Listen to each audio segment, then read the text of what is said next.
ನಿನ್ನದು ನಿನ್ನ ಅಕ್ಕನಿಗಿಂತ ಆಳವಾಗಿದೆ. ನಾನೇ ಮೊದಲು ಅಕ್ಕ ತಂಗಿಯರ ರುಚಿಯನ್ನು ನೋಡಿದ್ದು. ಇಬ್ಬರನ್ನು ಏಕಕಾಲಕ್ಕೆ ಬಸಿರು ಮಾಡಿ ನನ್ನ ತಾಕತ್ತನ್ನು ತೋರಿಸುವೆ. ಹಾಯ್ ಫ್ರೆಂಡ್ಸ್, ಎಲ್ಲರಿಗೂ ನನ್ನ ಚಾನಲ್ಗೆ ಸ್ವಾಗತ.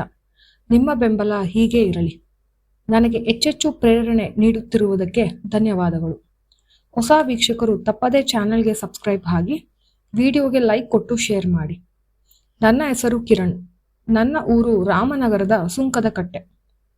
ನಾನು ಅಪ್ಪ ಅಮ್ಮನಿಗೆ ಒಬ್ಬನೇ ಮಗ.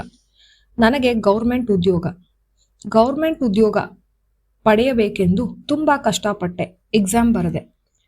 ಉದ್ಯೋಗ ಪಡೆಯುವುದಕ್ಕೆ ತುಂಬ ಕಾಲ ಹಿಡಿಯಿತು. ಅದರಿಂದ ನನಗೆ ವಿವಾಹವೂ ಲೇಟ್ ಆಯಿತು. ನನಗೆ ಮದುವೆ ಆದಾಗ 33 ವರ್ಷ. ಗೌರ್ಮೆಂಟ್ ಕೆಲಸ ಎಂದು ಬೇಗ ಹೆಣ್ಣು ಸಿಕ್ಕಿತು. ಅಪ್ಪ ಅಮ್ಮ ನನ್ನಿಂದ ಏನು ಡಿಮ್ಯಾಂಡ್ ಇರಲಿಲ್ಲ. ಒಳ್ಳೆ ಹುಡುಗಿ ಆಗಿದ್ದರೆ ಸಾಕು, ಮನೆಯಲ್ಲಿ ಚೆನ್ನಾಗಿ ಹೊಂದಿಕೊಂಡು ಇದ್ದರೆ ಸಾಕು. ದುಡ್ಡಿಗಿಂತ ಗುಣವೇ ಮುಖ್ಯವೆಂದು ನಾವು ನಿರ್ಧಾರ ಮಾಡಿ ಹೆಣ್ಣನ್ನು ಹುಡುಕಿ ಅದೇ ತರನಾದ ಹೆಣ್ಣನ್ನು ನನಗೆ ಮದುವೆ ಮಾಡಿದರು. ಹುಡುಗಿಯ ಹೆಸರು ಶ್ರಾವಣಿ. ಡಿಗ್ರಿ ಓದಿದ್ದಾಳೆ. ಆದರೆ ಕೆಲಸ ಮಾಡಬೇಕೆಂಬ ಆಸಕ್ತಿ ಏನೂ ಇಲ್ಲ. ಮನೆಯಲ್ಲಿ ನಿಮ್ಮನ್ನು ನೋಡಿಕೊಂಡು ಇರುತ್ತೇನೆ ಎಂದಳು. ಅವರ ಮನೆ ಕಡೆ ಅಷ್ಟೇನೂ ಅನುಕೂಲವಿರಲಿಲ್ಲ. ಅವಳಿಗೂ 30 ವರ್ಷ ಆಗಿದೆ. ಅವಳ ಜಾತಕದಲ್ಲಿ ಏನೋ ತೊಂದರೆ ಎಂದು ಮದುವೆ ಆಗಿರಲಿಲ್ಲ. ಆದರೆ ನಾನು ಜಾತಕ ಏನನ್ನು ನಂಬುವುದಿಲ್ಲ. ನನಗೆ ಶ್ರಾವಣಿ ತುಂಬಾ ಇಷ್ಟ ಆದಳು. ಮದುವೆಯಾದ ಹೊಸತರಲ್ಲಿ ನನಗೆ ವಿಧವಾದ ಅಡುಗೆಯನ್ನು ಮಾಡಿಕೊಟ್ಟಳು. ತುಂಬಾ ರುಚಿಯಾಗಿ ಅಡುಗೆ ಮಾಡಿದಳು. ಅಪ್ಪ ಅಮ್ಮನಿಗೂ ಗೌರವ ಕೊಟ್ಟು ಚೆನ್ನಾಗಿ ನೋಡಿಕೊಂಡಳು. ಅವಳಿಗೆ ಒಬ್ಬಳೆ ತಂಗಿ ಇದ್ದಳು. ಅವಳ ಹೆಸರು ಸುನೀತಾ ಡಿಗ್ರಿ ಓದುತ್ತಿರುವ ಹುಡುಗಿ. ನಮ್ಮ ಮನೆ ಸಿಟಿಯಲ್ಲಿ ಇದ್ದಿದ್ದರಿಂದ ಅವಳು ಎಕ್ಸಾಮ್ ಬರೆಯುವುದಕ್ಕೆ ನಮ್ಮ ಮನೆಯಲ್ಲಿ ಇದ್ದು ತಯಾರಿ ಮಾಡುತ್ತಿದ್ದಳು. ನಾನು ಅವಳಿಗೆ ಹೇಳಿದ್ದೆ, ಇಲ್ಲೇ ಇರು, ಯಾಕಂದ್ರೆ ನಿನಗೆ ಹತ್ರ ಆಗುತ್ತೆ, ಚೆನ್ನಾಗಿ ಓದಬಹುದು ನೀನು. ಅವಳು ಒಳ್ಳೆಯವಳು. ಮನೆಯಲ್ಲಿ ಕೆಲಸಕ್ಕೆ ಸಹಾಯ ಮಾಡುತ್ತಿದ್ದಳು. ಅವಳ ಅಕ್ಕನ ಜೊತೆ ಒಳ್ಳೆ ಜೊತೆಯಾದಳು.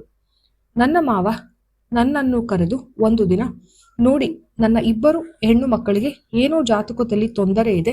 ನಮಗೇನೋ ನೀವು ದೇವರಂತೆ ಸಿಕ್ಕಿವು. ಜಾತಕ ನಂಬಲಿಲ್ಲ. ಮದುವೆ ಮಾಡಿಕೊಂಡಿರಿ. ಆದರೆ ಸುನೀತಾಗೆ ಆ ಥರ ಇಲ್ಲ. ಅವಳ ಜಾತಕದ ಪ್ರಕಾರ ಅವಳು ಮದುವೆಯಾದ ಮೇಲೆ ಅತ್ತೆ ಅಥವಾ ಮಾವ ತೀರಿಕೊಳ್ಳುತ್ತಾರೆ ಎಂತೂ ಇದೆ. ಅದಕ್ಕೆ ಬರುವ ಗಂಡುಗಳೆಲ್ಲ ತಿರಸ್ಕರಿಸುತ್ತಿದ್ದಾರೆ. ಇದರಿಂದ ಅವಳಿಗೆ ತುಂಬಾ ಬೇಜಾರಾಗಿದೆ. ನಮಗೂ ದಿಕ್ಕೇ ತೋಚದಂತೆ ಆಗಿದೆ. ಮಾವ, ನೀವೇನು ಚಿಂತೆ ಮಾಡಬೇಡಿ. ಎಲ್ಲರೂ ಒಂದೇ ತರ ಇರುವುದಿಲ್ಲ. ಸ್ವಲ್ಪ ಸಮಯ ಕಾಯೋಣ. ನೀವು ಧೈರ್ಯದಿಂದಿರಿ, ನಾನಿದ್ದೇನೆ. ಇದಾಗಿ 3 ತಿಂಗಳ ನಂತರ ಸುನೀತಾಗೆ ಮದುವೆ ನಿಶ್ಚಯವಾಯಿತು. ಇನ್ನೇನು ಮದುವೆ 1 ವಾರ ಇದೆ ಅನ್ನೋವಾಗ ಹುಡುಗನ ಕಡೆಯವರು ಜಾತಕ ಸರಿಯಿಲ್ಲ, ನಮಗೆ ಭಯ ಆಗುತ್ತೆ ಎಂದು ದೂರ ಸರಿದರು. ಇದರಿಂದ ಬೇಜಾರಾದ ನಮ್ಮ ಮಾವ ಹಾರ್ಟ್ ಅಟ್ಯಾಕ್ಗೆ ಒಳಗಾಗಿ ತೀರಿ ಹೋದರು. ಅತ್ತೆ ಹಾಸಿಗೆ ಹಿಡಿದರು. ಸುನೀತಾ ನಾನು ಸಾಯುತ್ತೇನೆ ಎಂದು ಗೋಳಾಡುತ್ತಿದ್ದಳು. ಇಡೀ ಕುಟುಂಬಕ್ಕೆ ಇದು ತಡೆಯಲಾರದ ದುಃಖವಾಯಿತು. ನಾನು ಶ್ರಾವಣಿಗೆ, ನೀನು ನಿನ್ನ ತಾಯಿಯನ್ನು ನೋಡಿಕೋ ಎಂದು ಅವಳ ತವರು ಮನೆಗೆ ಕಳಿಸಿದೆ. ಅವಳು ತಾಯಿಯ ಸೇವೆ ಮಾಡಿದಳು. ಆದರೆ ದುರಾದೃಷ್ಟ, ಅವರು 1 ತಿಂಗಳಿಗೆ ತೀರಿ ಹೋದರು. ಇದರಿಂದ ಶ್ರಾವಣಿ ಮತ್ತು ಸುನೀತಾ ಅನಾಥರಾದರು. ಶ್ರಾವಣಿ ಮತ್ತು ಸುನೀತಾ ಇಬ್ಬರು ನಮ್ಮ ಮನೆಗೆ ಬಂದರು. ಇಬ್ಬರು ತುಂಬಾ ದುಃಖದಲ್ಲಿ ಯಾವಾಗಲೂ ಇರುತ್ತಾ ಇದ್ದರು. ನಾನು ಶ್ರಾವಣಿಗೆ, ನೀನು ದೇವಸ್ಥಾನಕ್ಕೆ ಸ್ವಲ್ಪ ಹೋಗು, ನಿನ್ನ ಮನಸ್ಸು ಹಗುರ ಆಗುತ್ತೆ ಎಂದು ಹೇಳಿದೆ. ಅಮ್ಮನಿಗೂ ಅವಳನ್ನು ಕರೆದುಕೊಂಡು ಹೋಗಲು ಹೇಳಿದೆ. ಸುನೀತಾಗೆ, ನಿನ್ನ ಎಕ್ಸಾಮ್ಸ್ ಇದೆ, ನಿನಗೆ ಒಳ್ಳೆಯದಾಗುತ್ತೆ, ಅದರ ಕಡೆ ಗಮನ ಕೊಡು ಎಂದು ಹೇಳಿದೆ. ಸುನೀತಾ ಬುಕ್ಕು ಹಿಡಿದಳು. ಆದರೆ ಅವಳಿಗೆ ಏನೂ ತಲೆ ಹತ್ತುತ್ತಿರಲಿಲ್ಲ.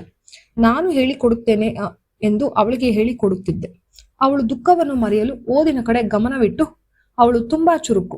ಒಂದು ಸತಿ ಹೇಳಿದರೆ ಅದನ್ನು ನೆನಪಿಸಿಟ್ಟುಕೊಂಡಿರುತ್ತಾಳೆ. ಅವಳಿಗೆ ದಿನ ಟ್ಯೂಷನ್ ಮಾಡುತ್ತಾ ಇದ್ದೆ. ನಮ್ಮ ಜೀವನ ಹೀಗೆ ನಡೆಯುತ್ತಿತ್ತು. ಅಮ್ಮ ನಮಗೆ ಇಬ್ಬರಿಗೂ ಮಗು ಮಾಡಿಕೊಳ್ಳಿ ಎಂದು ಒತ್ತಾಯ ಮಾಡುತ್ತಿದ್ದರು. ನಾವು ಪ್ರಯತ್ನಿಸುತ್ತೇವೆ, ಆದರೆ ಮಗು ಆಗುತ್ತಿರಲಿಲ್ಲ. ಡಾಕ್ಟರ್ ಹತ್ರ ಹೋದಾಗ ಶ್ರಾವಣಿಗೆ ಏನೋ ತೊಂದರೆ ಇದೆ, ಅವಳಿಗೆ ಮಗು ಆಗುವುದಕ್ಕೆ ಸಾಧ್ಯವಿಲ್ಲವೆಂದರು. ಶ್ರಾವಣಿ ತುಂಬಾ ಬೇಜಾರಿನಿಂದ ಹತ್ತು ಸುಸ್ತಾದಳು. ಅಮ್ಮ ಅವಳನ್ನು ನಿಂದಿಸುತ್ತಿದ್ದಳು, ನಿನ್ನಿಂದ ನನ್ನ ಮಗನಿಗೆ ಸುಖವಿಲ್ಲವೆಂದು. ಶ್ರಾವಣಿ ತುಂಬಾ ಯೋಚನೆ ಮಾಡಿ, ನನ್ನ ತಂಗಿ ಸುನೀತಾನೇ ನೀವು ಮದುವೆಯಾಗಿ ನಿಮ್ಮಿಬ್ಬರಿಗೆ ಬರುವ ಮಗುವನ್ನು ನನ್ನ ಮಗು ಎಂದು ನಾನು ಸಾಕುತ್ತೇನೆ. ಇಲ್ಲ ಶ್ರಾವಣಿ, ಇದು ಸಾಧ್ಯವಿಲ್ಲ. ನನ್ನ ಮೇಲೆ ಆಣೆ, ನೀವು ಮದುವೆ ಆಗಲೇಬೇಕೆಂದು ಬಲವಂತ ಮಾಡಿ ಮದುವೆಯನ್ನು ನಿಶ್ಚಯಿಸಿದರು. ನಮ್ಮ ಮದುವೆ ಆಯಿತು. ಮೊದಲ ರಾತ್ರಿ ಬಂದಿತು. ಸುನೀತಾ ಬಾವ ಎಂದು ಕರೆಯುತ್ತಿದ್ದರು. ಅವಳು ಎದರಿದ್ದಳು. ನಾನು ಅವಳಿಗೆ ಸಮಾಧಾನ ಮಾಡಿ, ನೀನು ಒಪ್ಪುವವರೆಗೂ ನಾನು ದೂರ ಇರುತ್ತೇನೆ ಎಂದು ಅವಳಿಗೆ ಮಾತು ಕೊಟ್ಟೆ. ಸುನೀತಾ ನೆಮ್ಮದಿಯಿಂದ ನಿದ್ದೆ ಮಾಡಿದಳು. ನಾವು ಹೀಗೆ ಫ್ರೆಂಡ್ಸ್ ತರ ಇದ್ವಿ. ಯಾಕೆ ಇನ್ನ ಏನು ವಿಷಯ ಬಂದಿಲ್ಲ ಎಂದು ಅವಳ ಅಕ್ಕನಿಗೆ ಸಂದೇಹ ಬಂದು ಸುನೀತಾಳನ್ನು ವಿಚಾರಿಸಿದಳು. ಸುನೀತಾ ಇರುವ ವಿಷಯವನ್ನು ಹೇಳಿದಳು. ಶ್ರಾವಣಿ, ಇದು ನೀನು ತಪ್ಪು ಮಾಡುತ್ತಿರುವುದು. ಅವರು ಈಗ ನಿನ್ನ ಗಂಡ, ನೀನು ಅವರನ್ನು ಸಂಪೂರ್ಣವಾಗಿ ಒಪ್ಪಬೇಕು. ನಿಮ್ಮಿಬ್ಬರಿಗೂ ಮಗು ಆಗಬೇಕು. ಇಲ್ಲ ಅಕ್ಕ, ಬಾವ ನನಗೆ ಮಾತ್ರ ಅಲ್ಲ, ನಿನಗೂ ಸಹ ಗಂಡನೆ. ಸಂಪೂರ್ಣವಾಗಿ ಅವರು ನನ್ನವರು ಎಂದು ನಾನು ಹೇಳಲು ಸಾಧ್ಯವಿಲ್ಲ. ನೀನು ಹೀಗೆ ಒಬ್ಬಂಟಿಯಾಗಿದ್ದರೆ ನಾನು ಹೇಗೆ ಸುಖವಾಗಿರಲಿ? ಅದಕ್ಕೆ ನಾನೊಂದು ನಿರ್ಧಾರ ಬಂದಿದ್ದೆ ಅಕ್ಕ. ಬಾವ 3 ದಿನ ನಿನ್ನ ಜೊತೆ ಇರಲಿ, ಇನ್ನು 3 ದಿನ ನನ್ನ ಜೊತೆ ಇರುತ್ತಾರೆ. ನಿನಗೆ ಇದು ಒಪ್ಪಿಗೆ ಇದ್ದರೆ ಮಾತ್ರ ನಾನು ಅವರನ್ನು ಗಂಡ ಎಂದು ಸ್ವೀಕರಿಸುತ್ತೇನೆ. ಅದು ಸಾಧ್ಯವಿಲ್ಲ. ಇಲ್ಲ ಅಕ್ಕ, ನೀನು ಒಪ್ಪಲೇಬೇಕು. ಇಲ್ಲವೆಂದರೆ ನಾನು ಅವರನ್ನು ಎಂದಿಗೂ ನನ್ನ ಗಂಡ ಎಂದು ಒಪ್ಪುವುದಿಲ್ಲ. ನೀನು ನನಗೆ ಇಕ್ಕಟ್ಟಿನ ಪರಿಸ್ಥಿತಿಗೆ ತಂದಿರುವೆ. ಆಯ್ತು, ನಾನು ಒಪ್ಪುತ್ತೇನೆ. ಆದರೆ ನೀನು ಅವರನ್ನು ಸಂಪೂರ್ಣವಾಗಿ ಒಪ್ಪಿಕೊಳ್ಳಬೇಕು. ಇಬ್ಬರು ಅಕ್ಕ ತಂಗಿರು ನನಗೆ ಈ ವಿಷಯವನ್ನು ತಲುಪಿಸಿದರು. ನನಗೆ ಇದರಿಂದ ಖುಷಿ ಆಯಿತು. ನನಗೆ ಇಬ್ಬರನ್ನು ಕಳೆದುಕೊಳ್ಳಲು ಇಷ್ಟವಿರಲಿಲ್ಲ. ನಾನು 3 ದಿನ ಅಕ್ಕನ ಜೊತೆ, 3 ದಿನ ತಂಗಿಯ ಜೊತೆ ಇರಲು. ಇಬ್ಬರ ಜೊತೆನೂ ಒಳ್ಳೆ ಸುಖ ಸಂಸಾರ ನಡೆಸುತ್ತಿದ್ದೆ. ಇಬ್ಬರಿಗೂ ಮೊದಲು ನಾನೇ ಸೀಲ್ ಓಪನ್ ಮಾಡಿದ್ದು. ಒಂದೊಂದಿನ ಬೇಕೆಂದಾಗಲೇ ನಾನು ಇಬ್ಬರನ್ನು ಸುಖಿಸುತ್ತಿದ್ದೆ. ಒಂದು ದಿನ ಅಪ್ಪ ಅಮ್ಮ ಯಾವುದೋ ಊರಿಗೆ ಹೋಗಿದ್ದರು. ನಾನು ಇಬ್ಬರನ್ನು ಕರೆದು, ಇವತ್ತು ನನಗೆ ಇಬ್ಬರು ಒಟ್ಟಿಗೆ ಬೇಕು, ಇಬ್ಬರ ಜೊತೆನೂ ಆಟವಾಡುತ್ತೇನೆ. ಇಬ್ಬರು ನಾಚಿದರು. ನೀವಿಬ್ಬರು ಅಕ್ಕ ತಂಗಿ, ನಾನೊಬ್ಬನೇ ಗಂಡ. ಎಲ್ಲವೂ ನಿಮಗೆ ಗೊತ್ತಿದೆ. ನಾಚಿಕೆ ಭಯ ಪಡಬೇಡಿ, ಹತ್ತಿರ ಬನ್ನಿ. ಇದು ತಡೆಯಲಾರದ ಆನಂದವನ್ನು ನೀಡಿತು. ಇಬ್ಬರಿಗೂ ಏಕಕಾಲಕ್ಕೆ ಖುಷಿಯಾಯಿತು. ನಮ್ಮ 3 ಜನರ ಮಧ್ಯೆ ಆ ನಾಚಿಕೆ ಎಂಬ ಬೇಲಿ ಕಳೆಯಿತು. ಮೂವರು ಒಂದೇ ಮೈದಾನದಲ್ಲಿ ಆಟವನ್ನು ಮುಗಿಸಿ ಮಲಗಿದೆವು.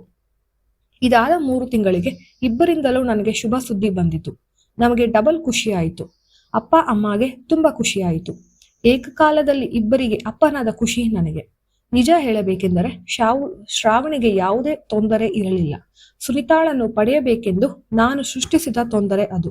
ಯಾಕಂದ್ರೆ ಸುನೀತಾಗೆ ಟ್ಯೂಷನ್ ಹೇಳಿಕೊಡುವಾಗ ಅವಳ ಚೆಂಡಿನ ಗಾತ್ರವನ್ನು ನೋಡಿ, ಇದು ಇಷ್ಟೇ ದೊಡ್ಡದಾಗಿದೆ, ಇನ್ನು ಅದೆಷ್ಟು ದೊಡ್ಡದಿರಬೇಕು. ಅದರ ಸೀಲ್ ಅನ್ನು ನಾನೇ ಓಪನ್ ಮಾಡಬೇಕೆಂದು ನಿರ್ಧರಿಸಿದೆ. ಅದರಂತೆ ಸೀಲು ಓಪನ್ ಮಾಡಿ ರಸ ತುಂಬಿಸಿದೆ. ಇಂದು ಆ ರಸದಿಂದ ಶುಭ ಸಮಾಚಾರ ಬಂದಿದೆ. ಇಬ್ಬರನ್ನು ಪಡೆದಿದ್ದಕ್ಕೆ ಮನಸ್ಸಿನಲ್ಲಿ ಖುಷಿ ಪಟ್ಟೆ. ನಿನ್ನಂತಹ ಸುಖವಂತ ಇನ್ಯಾರೂ ಇಲ್ಲವೆಂದು. ಇಬ್ಬರ ಹೆಣ್ಣಿನ ಮುದ್ದಿನ ಗಂಡ. ನಿಮಗೆ ಈ ಕತೆ ಇಷ್ಟವಾಗಿದ್ದರೆ ಫ್ರೆಂಡ್ಸ್, ದಯವಿಟ್ಟು ವಿಡಿಯೋಗೆ ಲೈಕ್ ಕೊಟ್ಟು ಚಾನಲ್ಗೆ ಸಬ್ಸ್ಕ್ರೈಬ್ ಆಗಿ. ಧನ್ಯವಾದಗಳು.